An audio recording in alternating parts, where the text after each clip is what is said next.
বিদেশের মাটিতে টার্গেট হত্যা, কূটনৈতিক ভবনে বোমা হামলা কিংবা স্যাটেলাইট দিয়ে নজরদারি সবকিছুতেই উঠে আসে একটি দেশের নাম ইসরায়েল। প্রশ্ন উঠে এত নিখুঁত কিভাবে হামলা চালায়, কারা পরিচালনা করে এই অভিযান, বিশ্বজুড়ে কিভাবে কাজ করে ইসরায়েলের দুর্ধর্ষ গোয়েন্দা নেটওয়ার্ক, যাদের চোখ এড়িয়ে যাওয়ার সুযোগ নেই শত্রুপক্ষের, আর তাদের হিটলিস্টে নাম আসা মানেই মৃত্যু অনিবার্য। সাম্প্রতিক সময়ের মধ্যে 2024 সালের সেপ্টেম্বরে বৈরুতে বিমান হামলায় নিহত হয় লেবাননের বিদ্রোহী নেতা হাসান নাসরাল্লাহ। এর আগেও সিরিয়ার দামেস্কে ইরানি কূটনৈতিক ভবনে হামলা, তেহরানে হামাস নেতা ইসরায়েল হানিয়ার মৃত্যু, সবকিছুর পেছনে ইসরায়েলি গোয়েন্দা সংস্থার ছায়া। এ সকল বিষয় নিয়ে বিস্তারিত থাকছে আজকের এই প্রতিবেদনে। ইসরায়েলের গোয়েন্দা নেটওয়ার্ক আসলে একটি সমন্বিত শক্তি। প্রধান তিনটি সংস্থা হল মোসাদ, শিন বেট বা শাবাক এবং আমান। মোসাদ কাজ করে দেশের বাইরের শত্রুদের বিরুদ্ধে, শিন বেট বা শাবাক কাজ করে অভ্যন্তরীণ নিরাপত্তা রক্ষায়, আর আমান হচ্ছে দেশটির সেনাবাহিনীর অধীনে সামরিক গোয়েন্দা বিভাগ। এই সংস্থাগুলোর অধীনে রয়েছে একাধিক গোপন ইউনিট, এরাই মূলত আসল কাজটি করে থাকেন।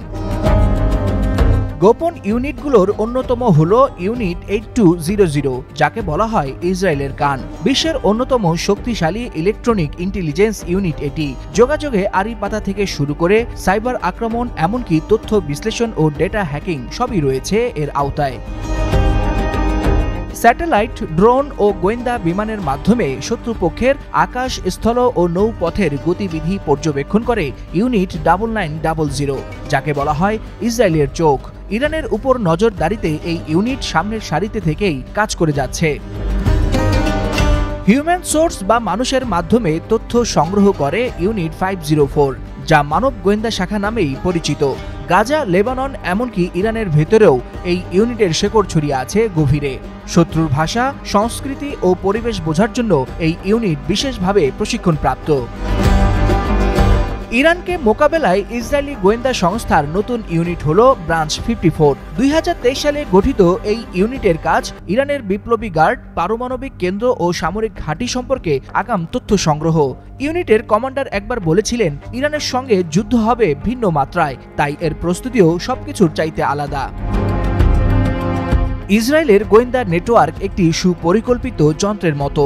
একদিকে মোসাদ গোপনে হত্যা পরিকল্পনা বাস্তবায়ন করে, অন্যদিকে ইউনিট 8200 তথ্য সংগ্রহ করে।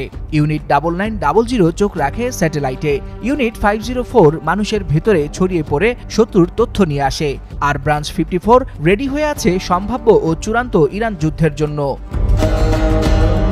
ইসরায়েলের গোয়েন্দা সংস্থাগুলো শুধু তথ্য সংগ্রহ করেই ক্ষান্ত হয় না, তারা জানে কখন, কোথায়, কিভাবে সেই তথ্যকে অস্ত্রে রূপ দিতে হয়। তাদের দক্ষতা, প্রযুক্তি আর প্রস্তুতির কারণেই বিশ্বজুড়ে এই ছোট্ট দেশটি হয়ে উঠেছে সর্বাপেক্ষা ভয়ঙ্কর শিকারী। ওয়ালিউল হাসানাত, যুগান্তর নিউজ।